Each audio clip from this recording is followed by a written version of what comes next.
Alhamdulillahi Rabbil Alamin. Wa bihi nasta'inu ala umuri dunya waddin. Wassalatu wassalamu ala ashrafil anbiya'i wal mursalin wa ala alihi wa sahbihi ajma'in, amma ba'du. Ashhadu an la ilaha illallah wahdahu la syarika lah wa ashhadu anna Muhammadan abduhu wa rasuluhu la nabiyya ba'dah. Qala Allah ta'ala fi kitabihil karim, a'udzu billahi minasy syaithanir rajim. Ya ayyuhalladzina amanu taqullaha haqqa tuqatih wa la tamutunna illa wa antum muslimun. Shadaqallahul adzim. Fa ya ibadallah usikum wa nafsi bi taqwallah faqad fazal muttaqun.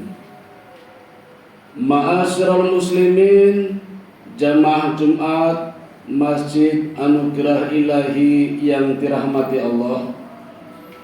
Alhamdulillah, siang hari ini kita sudah berada di tanggal 19 bulan yang kedua di bulan Hijriah tahun 1444, yaitu bulan Shofar.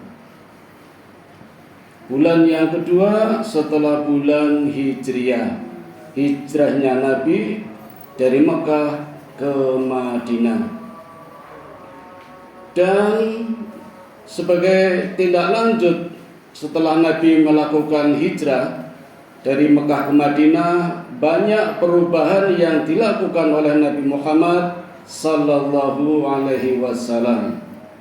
Di antaranya Nabi Muhammad melengkapi dan menyempurnakan sholat wajibnya yang ketika di Mekah semuanya 2 rakaat, begitu di Madinah yang maghrib ditambah 1 rakaat menjadi 3, yang isya ditambah 2 menjadi 4, dan yang duhur asar juga ditambah 2, semuanya menjadi 4 rakaat setelah di Madinah. Bahkan begitu sampai di Madinah, untuk pertama kalinya Rasulullah mengadakan sholat Jumat. Ketika di Mekah belum ada syariat sholat Jumat. Begitu sampai Madinah langsung diterapkan, diwajibkan sholat Jumat berjamaah, termasuk adzan. Itu semenjak di Madinah. Di Mekah belum ada. Bahkan Rasulullah sallallahu alaihi wasallam menikah dengan Aisyah pun setelah hijrah, dan tepatnya di bulan Shofar. Hadirin, secara harfiah Shofar artinya bepergian. Sedangkan secara historis memang orang-orang Arab punya kebiasaan di bulan Shofar banyak melakukan perjalanan atau bepergian. Jadi mungkin kebalikan dengan banyak anggapan orang, kalau di bulan Shofar banyak musibah Allah berikan kepada hamba-hambanya. Tetapi kalau memangnya betul di bulan Shofar banyak musibah, tapi justru orang-orang Arab ketika itu mentradisikan bepergian di bulan Shofar. Bahkan mereka punya keyakinan barang siapa bepergian di bulan Shofar akan mendatangkan kebaikan, akan mendatangkan keutamaan. Dan tampaknya keyakinan ini sudah menular ke berbagai negara, termasuk negara kita, mungkin juga wilayah kita. Karena bepergian itu, apalagi bagi seorang laki-laki, kodratnya seorang laki-laki adalah bepergian. Sehingga di dalam bahasa Arab laki-laki itu berasal dari kata rijlun yang artinya kaki.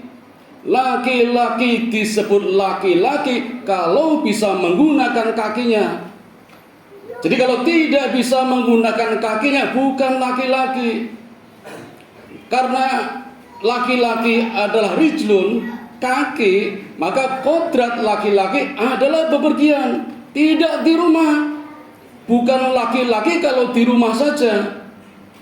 Berbeda dengan wanita, bahasa Arabnya mar'ah, artinya cermin, pengilon. Maka kodrat wanita adalah berhias, dandan, menyambut kedatangan suami, menjaga rumahnya, menjaga kehormatan rumah tangganya, menjaga harta kekayaan suaminya. Itu kodrat wanita di rumah. Kalaupun bepergian, itu boleh-boleh saja dalam rangka mengambil, menggapai rezeki yang Allah berikan ketika suami tidak bisa bekerja. Tapi hakikatnya kodrat laki-laki adalah rijlun, menggunakan kakinya untuk keluar rumah. Nah, keluar rumah untuk apa? Tentu saja beribadah. Jadi tidak sembarangan keluar rumah, tidak bermaksiat, tidak membuang-buang waktu. Keluarnya rumah sebagai seorang laki-laki tentu saja untuk beribadah. Dan ibadah di sini nanti ada tingkatan. Sesuai dengan perubahan makna di dalam bahasa Arab. Dari rijlun nanti menjadi rijalun, dari rijlun bisa menjadi ar-rijalu. Rijalun itu laki-laki. Tapi kalau ar-rijalu di depannya sudah mendapat tambahan alif lam atau lam ta'rif, maka maknanya berubah menjadi suami. Ar-rijalu qawwamuna 'alan nisa. Surat An-Nisa ayat 34. Suami adalah pelindung istri. Karena sudah ada lam ta'rif, ar-rijalu suami, an-nisa istri. Tapi kalau rijalun laki-laki, nisaun perempuan. Laki-laki juga punya kewajiban melindungi perempuan, tapi ada batas-batasnya. Tidak begitu saja melindungi wanita, ada batasnya, karena bukan suaminya. Sebagaimana yang dicontohkan oleh Utsman bin Tolha ketika mengantar Ummu Salamah menyusul suaminya yang setahun lebih duluan hijrah, betapa Utsman bin Tolha betul-betul menjaga kehormatannya, melindungi wanita yang bukan istrinya, melakukan perjalanan yang cukup jauh, menempuh jarak 450 km dengan menggunakan satu onta, butuh waktu 10 hari.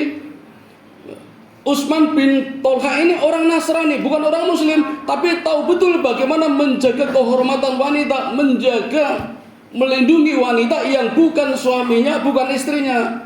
Maka di setiap perjalanan, sepanjang jalan, ketika Ummu Salamah beserta anaknya hendak istirahat, Utsman bin Tolha selalu meminggirkan ontanya, diikatkan di pohon, kemudian menjauh. Setelah Ummu Salamah turun, anaknya turun, istirahat, dan dirasa cukup istirahatnya, hendak berangkat lagi, tunggu sampai Ummu Salamah naik onta beserta anaknya, baru Utsman bin Tolha kembali lagi mengantarkan, menemani di perjalanan sampai ke Madinah. Dan sepanjang perjalanan 450 km tidak sepatah kata pun terucap dari kedua orang ini. Begitu pula sampai di Madinah. Begitu sampai di Madinah, Ummu Salamah pun turun, tidak mengucapkan terima kasih ya sudah diantar, tidak. Dan Utsman bin Tolha pun tidak berpamitan, langsung pulang begitu saja. Sebegitunya menjaga ucapan, menjaga kata-kata, jangan sampai terjadi perbuatan zina yang diawali dari ucapan. Saya tidak bisa membayangkan zaman sekarang orang berdua beda jenis dalam satu mobil bepergian dalam waktu yang cukup lama, hampir dipastikan berbuat zina. Maka Utsman bin Tolha ini memberikan contoh bagaimana melindungi wanita yang bukan istrinya. Ucapan saja dijaga betul sampai tidak keluar. Karena ternyata betul, salamatul ihsan fi hifdzil lisan. Keselamatan manusia tergantung dari menjaga lidahnya. Mungkin kalau pandangan bisa dihindari, bisa menunduk, bisa ditutup, tapi telinga pasti bisa mendengar ucapan-ucapan wanita yang sangat pedas, sangat menaruh di dalam hati, yang bisa menimbulkan maksiat. Itu yang dijaga betul oleh Ummu Salamah, sehingga betul-betul menjaga kehormatannya, tidak terucap satu kata pun yang bisa mendekatkan kepada perbuatan zina. Inilah batasan seorang laki-laki dalam melindungi wanita yang bukan muhrimnya, yang bukan istrinya. Sofwan juga begitu. Nabi punya kebiasaan di setiap peperangan selalu mengajak istrinya dengan cara diundi. Ketika perang Mustalik, kebetulan yang keluar namanya Aisyah, maka Aisyah diajak berperang sama Nabi. Ketika berangkat dalam satu kereta, Nabi beserta Aisyah di barisan terdepan. Begitu kereta selesai, perang selesai, pulang. Kebetulan Nabi masih di kereta terdepan, Aisyah pindah kereta paling belakang. Dan Nabi di setiap peperangan selalu memberikan kepercayaan kepada Sofyan untuk menjaga barisan paling belakang. Siapa tahu ada pasukan tertinggal, atau ada pedang yang tercecer, atau ada serangan musuh dari belakang. Nah, ketika istirahat, Aisyah keluar dari keretanya, buang hajat.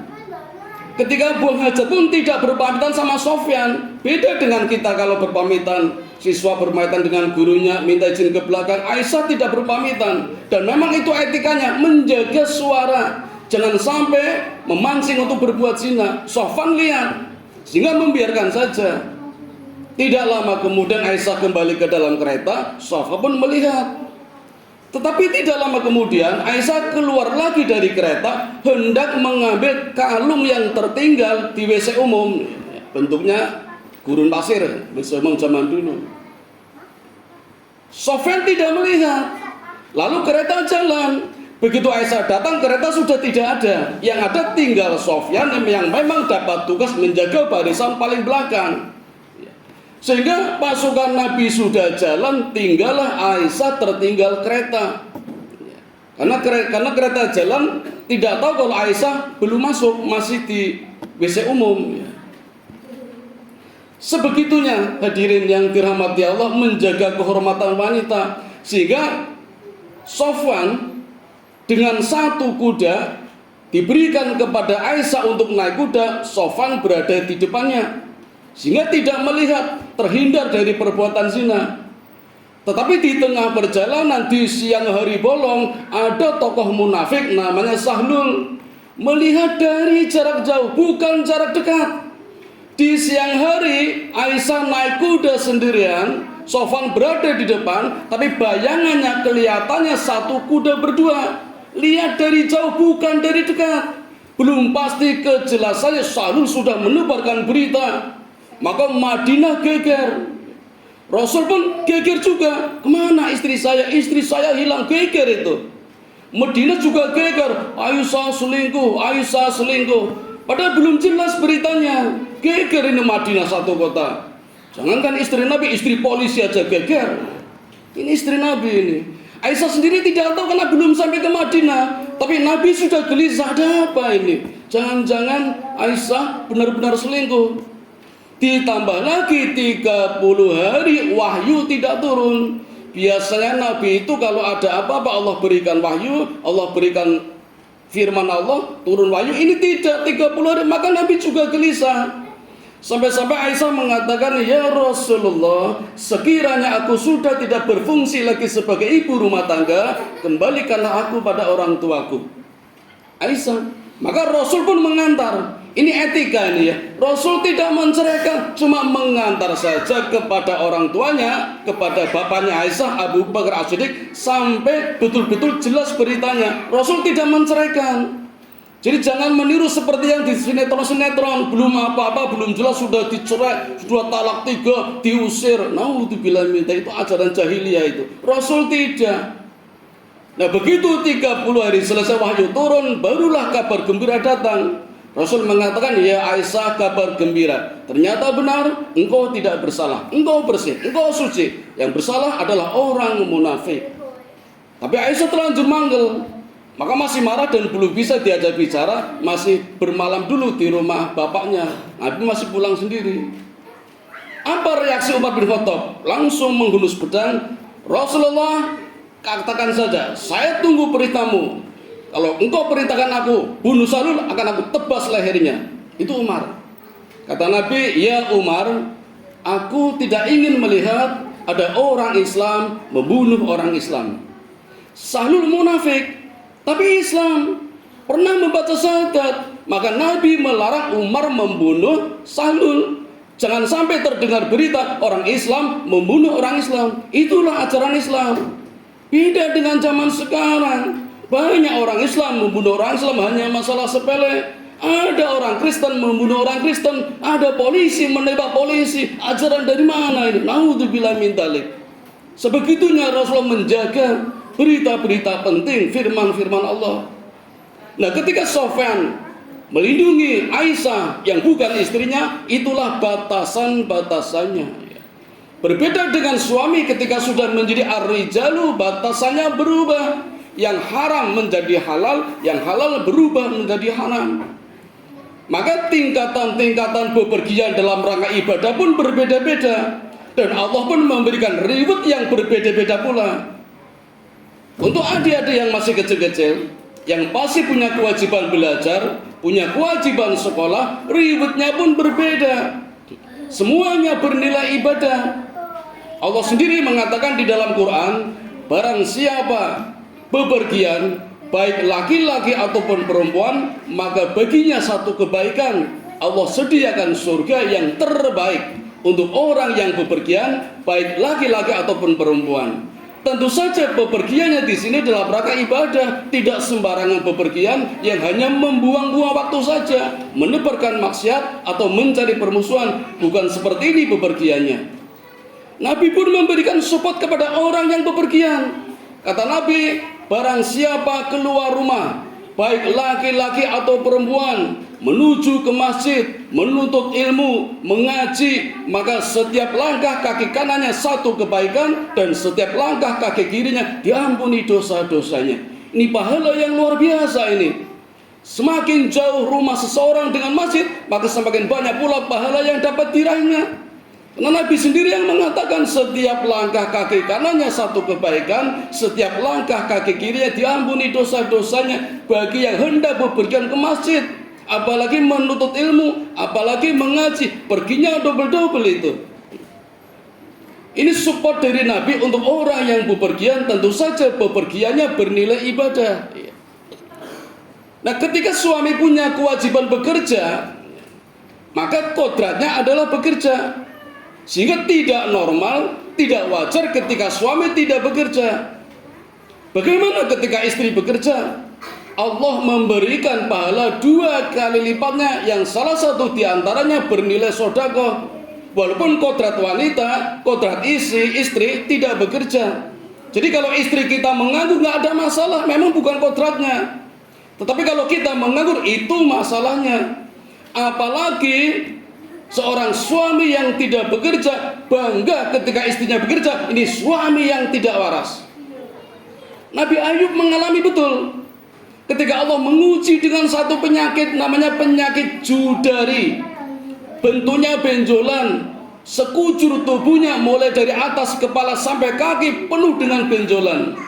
Dan ketika benjolan ini pecah, keluar ulatnya, keluar nanahnya, keluar darahnya, baunya busuk, dan itu menular, maka orang menghindar semua. Dan penyakitnya ini tidak sehari 2 hari, bukan 2 bulan, 3 bulan, 18 tahun coba. Maka semua orang menghindar. Hanya 3 orang yang masih berada di sampingnya, 1 istrinya dan yang 2 sahabatnya.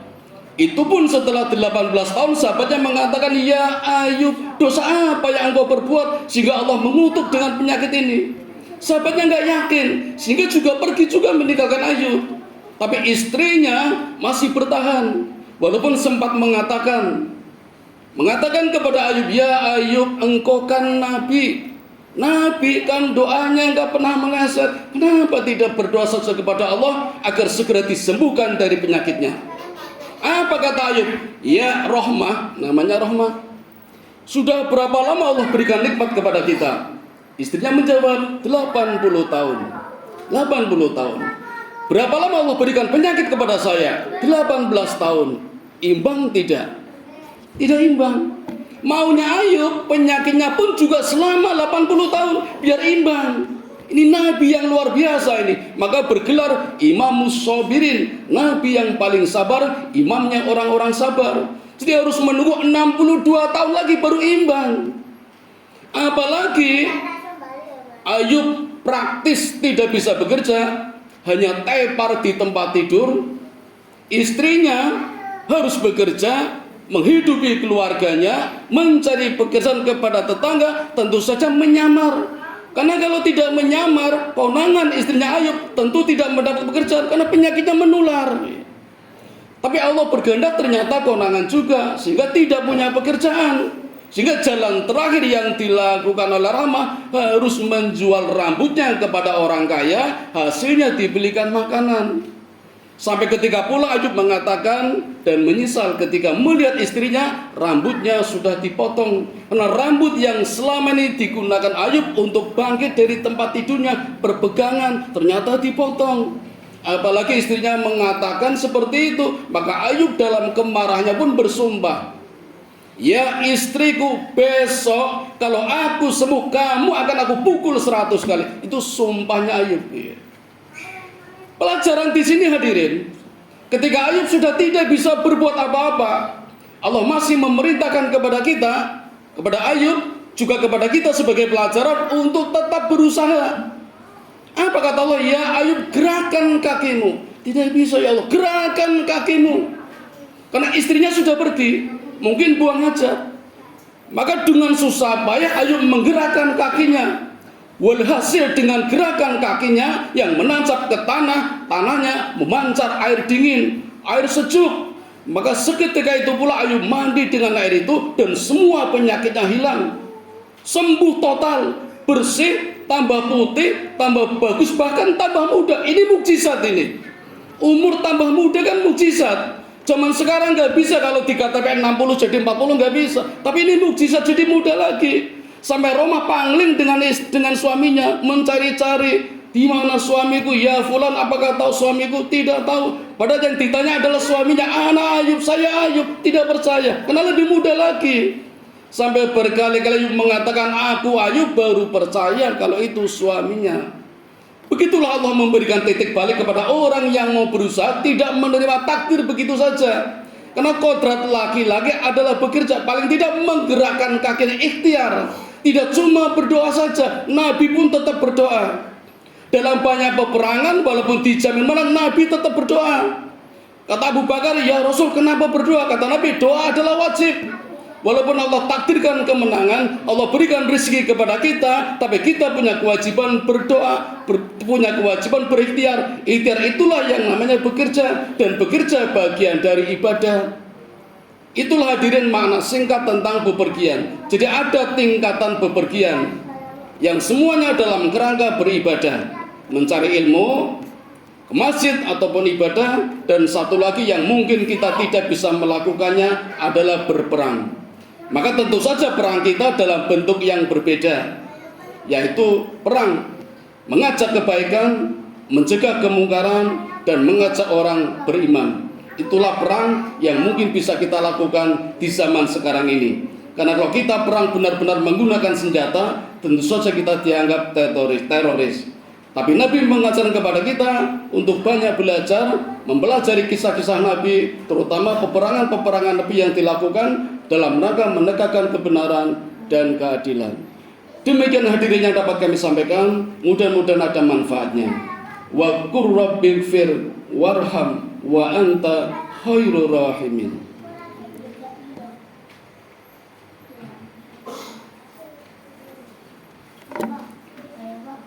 Alhamdulillahilladzi hadana li hada wa ma kunna linahtadiya laula an hadanallah.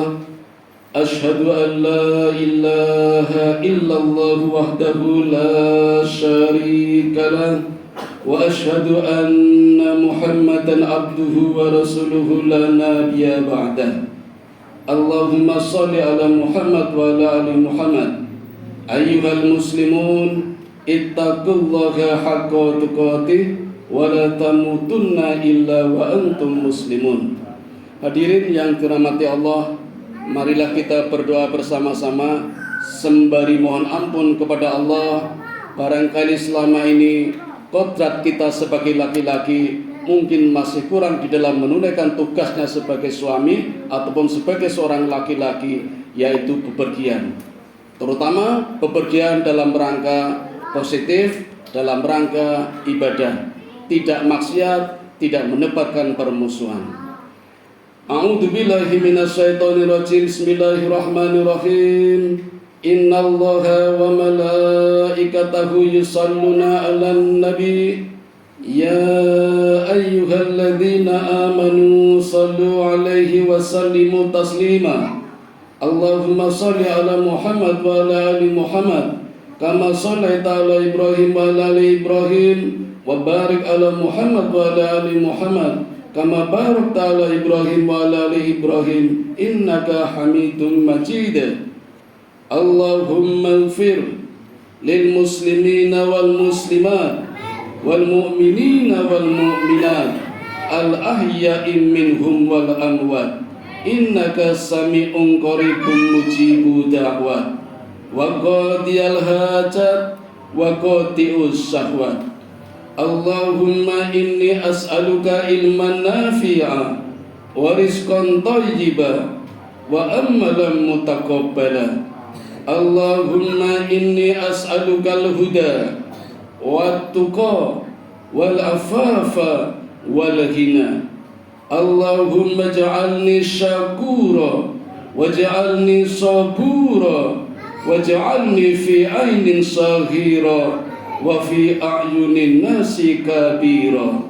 Rabbana dhalamna anfusana wa illam taghfir lana wa tarhamna lanakunanna minal khasirin. Rabbana atina fid dunya hasanah wa fil akhirati hasanah wa qina adzabannar. Wa sallallahu ala sayyidina Muhammadin wa ala alihi wa sahbihi ajmain. Subhana rabbika rabbil izzati amma yasifun wa salamun alal mursalin walhamdulillahi rabbil alamin. Wa ladikrullahi akbar. Aqimis shalah.